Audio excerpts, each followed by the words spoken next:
श्वेता, ऐसा तो हो नहीं सकता कि कभी we do not have bad days.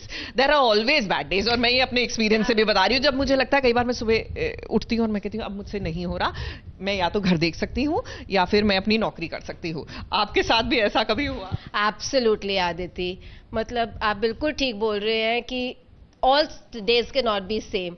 और कई बार तो ऐसा लगता है, कई बार हेल्पर नहीं आए, कई बार मास्टर जी नहीं आए, कई बार टीम नहीं आई, तो it can be very frustrating. But the only thing is that you have to be, like I said, consistent, persistent. और आपको उन दिनों में सबसे ज्यादा अपने आप को मोटिवेट करना पड़ता है. और मेरे ख्याल से यही मूल मंत्र है कि आप कंसिस्टेंट रहें, आप किसी चीज के पीछे पड़ जाएं जो आपको पानी है, और ये पॉसिबल है. इसी के साथ चलिए जाने अनजाने में क्या हो रहा है ये भी बताते हैं आपको. मैंने आपको अभी तक जवाब सिर्फ इसलिए नहीं दिया क्योंकि आप मेरे लिए राह चलते एक अनजान इंसान से कुछ भी नहीं. कोई भी राह चलता अनजान इंसान आपको छेड़ता है तो एक औरत को देखना कि आपको सहम भी था और भगवान से प्रार्थना करते कि उसे बुद्धि, क्योंकि उस वक्त अपनी जिंदगी में आगे बढ़ना ज्यादा जरूरी है. तुम्हारी हिम्मत कैसे हुई? आपकी हिम्मत कैसे हुई मेरे रास्ते में आने की? ऐसी पीठ दिखा के भागते हैं वो लोग जिन्हें सच का सामना करना पड़ता है. मैं तो उस दिन का इंतजार कर रहा हूँ जब तुम्हारे चेहरे से ये झूठ का मुखौटा गिरेगा. प्यार और दुश्मनी का कॉम्बिनेशन बहुत ही खतरनाक होता है. आप खुद ही देख लीजिए, वो रीत और राघव जो कभी एक दूसरे के बिना रह नहीं सकते थे, आज एक दूसरे का चेहरा भी देखना नहीं चाहते. वैसे आप लोगों को उस इंसान से कुछ नहीं लेना चाहिए जो खुद किसी की दया की भीख पे पड़ा है. ये तो किसी की अच्छाई का फायदा उठाना होगा, किसी का फायदा उठाना कि तुमसे बेहतर कौन है. सच कहा तो करनी चाहिए.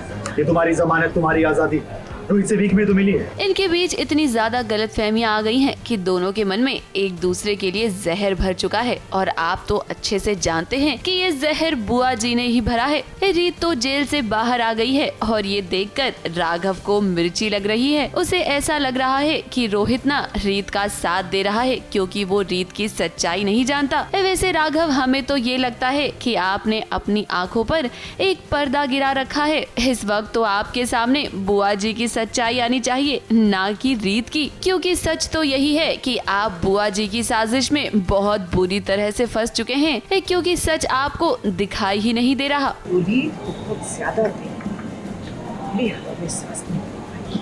इस बार तो रोहित ने उसकी जमानत करा और जब आखिरी सुनवाई होगी तो जरूर जेल जाएगी. बच नहीं पाएगी. तेरे इस्तेमाल किया उस रोहित चावला का ठहरा हुआ है. राघव का साथ देने की कोशिश की, उसे समझाने की कोशिश की कि हाँ भाई तुझे बुरा तो लग रहा होगा, लेकिन कोई बात नहीं, टाइम तो लगता है. रीत ने जितना बड़ा धोखा दिया है, क्योंकि ये वो विश करती हैं कि रीत जो है जब सुनवाई हो फाइनल कोर्ट हियरिंग की तो वो वापस जेल जाए और वो खुद बच जाए, क्योंकि उनको पता है अगर रीत बच गई तो ये जाएंगे सलाखों के पीछे. राघव, हम आपको बस यही सलाह देना चाहेंगे कि रीत के लिए जितनी नफरत आपके मन में है ना, एक बार आप खुद से सवाल कर कर देखिए कि क्या वाकई में रीत वो सब कर सकती है जो बुआ जी आपसे कह रही हैं. खुददारी और स्वाभिमानी का दिखावा करती थी भी. सब एक बहाना. तेरी नजरों में महान है कुछ. देखिए, इस तरह शराब के नशे में डूबकर कुछ नहीं होगा. आपका और रीत का रिश्ता बस और खराब होगा. जी, वहाँ से कोई मुझे देख रहा है. तो कोई नहीं.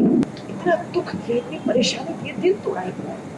उसे निकलने में थोड़ा वक्त तो लगेगा. माता नहीं समझ. ये तो पता नहीं चलता मुझे, क्या पता रीत ही हो या फिर कोई और, कोई ऐसी एंट्री, लेकिन अभी तक तो पता नहीं चल रहा कौन है.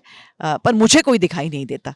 अब हम यही उम्मीद कर रहे हैं कि भगवान जल्द से जल्द राघव को सद्बुद्धि दे, ताकि वो देख सके कि बुआ जी की सच्चाई क्या है. अब भाई फिलहाल तो कहानी में रीत की रिवेंज स्टोरी शुरू हो गई है, क्योंकि रीत ना एकदम रिवेंज मोड पर है और अब वो बुआ जी और राघव को छोड़ेगी नहीं.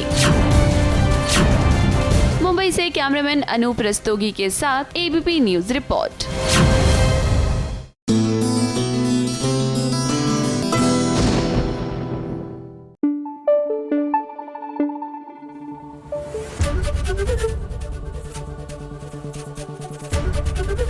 एबीपी न्यूज आपको रखे आगे.